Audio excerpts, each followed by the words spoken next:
Greetings, Star Trek Fleet Commanders. I am the Angry Rhino.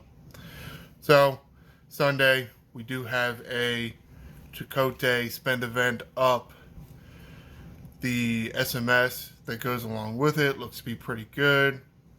Somewhat of a combination between the Janeway and the Doctor ones that have ran. I think it's a little closer to the Doctor. Now, that populated yesterday. What populated today was on the schedule, if you noticed the schedule. Heavy hitter. Depending on who you are, it's either your favorite event or your least favorite event. It's definitely a grinders event. But with more officers that have been released in this game recently, somewhat recently, like say Hugh and or Odo and other officers that increase your critical hit chance against hostiles. Or armadas, because armadas have been counting in the past. I have not tried them out this go around. The last go around, I think it was the Bolos that seemed to be scoring the best, but they were only counting your smallest ship. Now,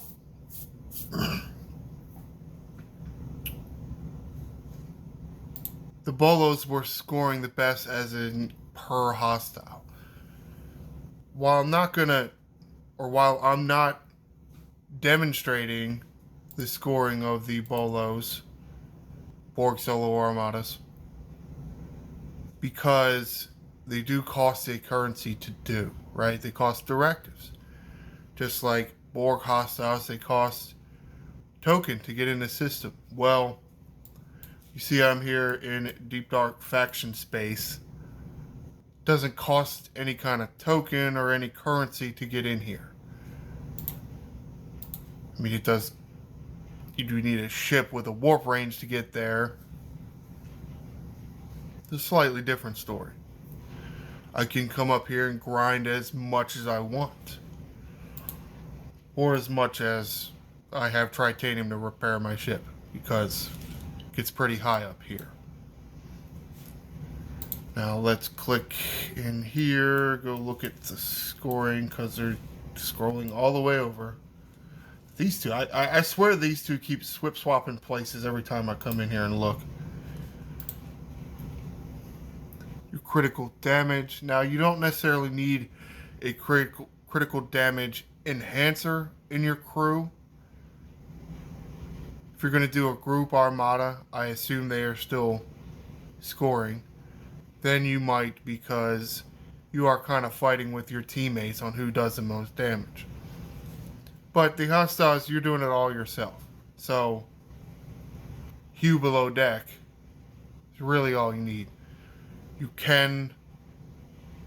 One of the Strange New World or Bulls does crit chance. I want to say it's Ortegas, but I can't. It's either Ortegas or Uhura. Will increase your crit chance with their captain ability. So you can try them too. Actian hostiles, I did a few of those earlier just because I had access tokens. Didn't really score that many points, mostly because I am using my Talios to kill the 49s. I'm really using it's Tal. Tal's doing all the damage, so no critical hits there. Now, if you're going to use your Mantis, that's a different story. But I really want the loot. And yes, like I said before, it does cost a token to get into those systems. So I want to save those tokens for getting as much loot as I can. Eclipse hostiles. The issue with Eclipse hostiles is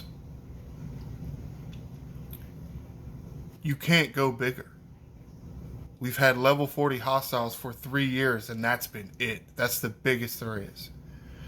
So while you can get a decent amount of points with this, it will depend on your level and your bracket. A lower bracket than, let's say, mine could be better because you are just in a place where you just can't get to big hostiles. So it can work, but again, you are limited because you can't go punch up somewhere.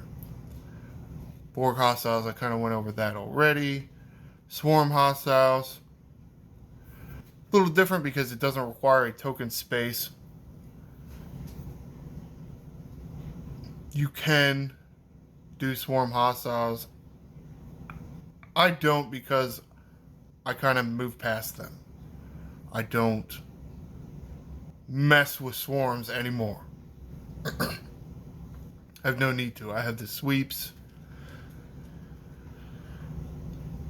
Now it's only 30 times through it. You are somewhat limited on to how hard you can punch up.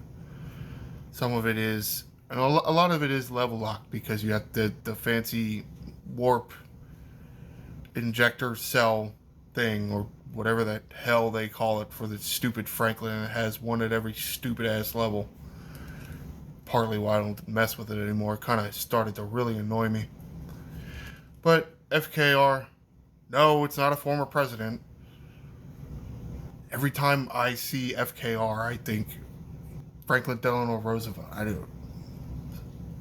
just don't like seeing the acronym here. Just say faction hostiles.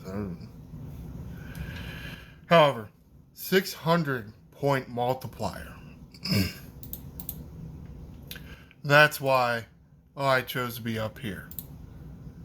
It has the biggest multiplier, and you don't really need anything extra to get up here. See, even there are some systems up here that have stations, so you can move your station up here.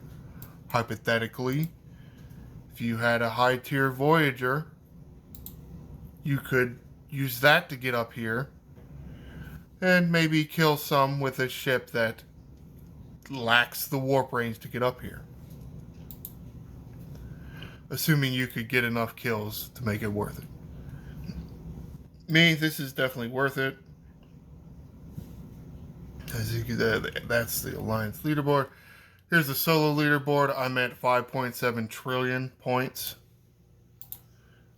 What is my current hull at? I'm about 20% left, so 80% used on my hull. Only made one trip up here. I had about 1.8 trillion when I got up here, so here I am on one hull, and I've increased my score by what? 4 trillion points? Getting what? 70 billion points a hit?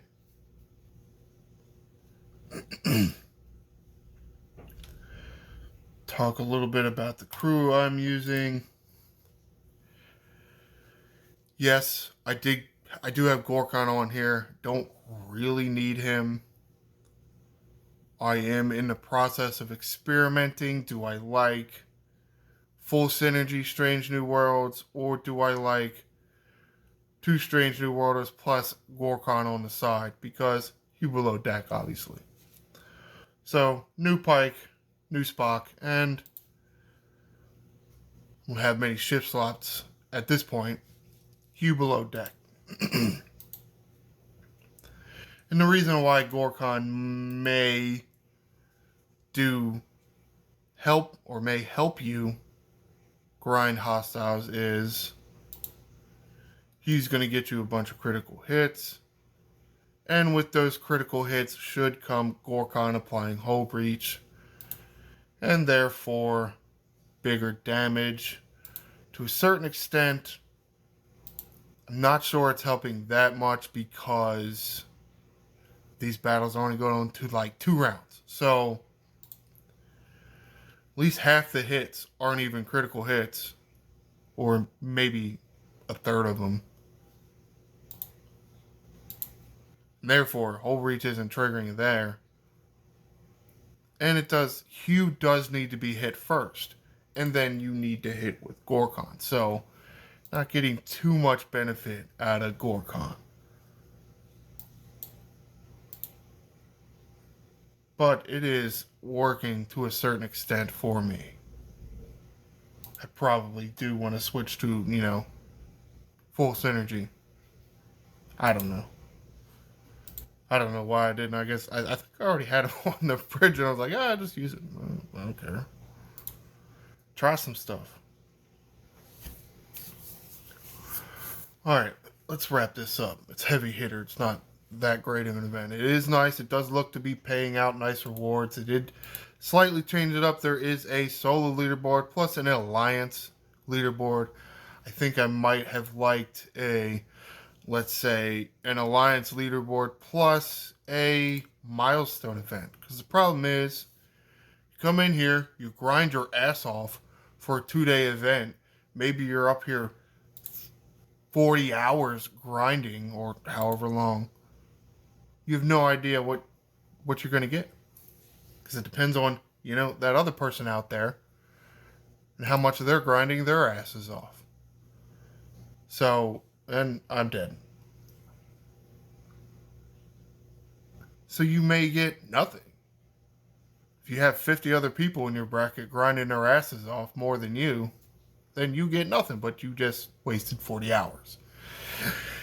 Yeah, I mean, however, it's probably not going to be the case for me. I'm not going to get nothing. I do think a Kobayashi Maru style milestone would be nicer.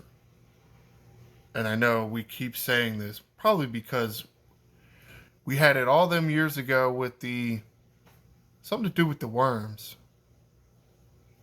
And while we didn't like the worm event, we did like the,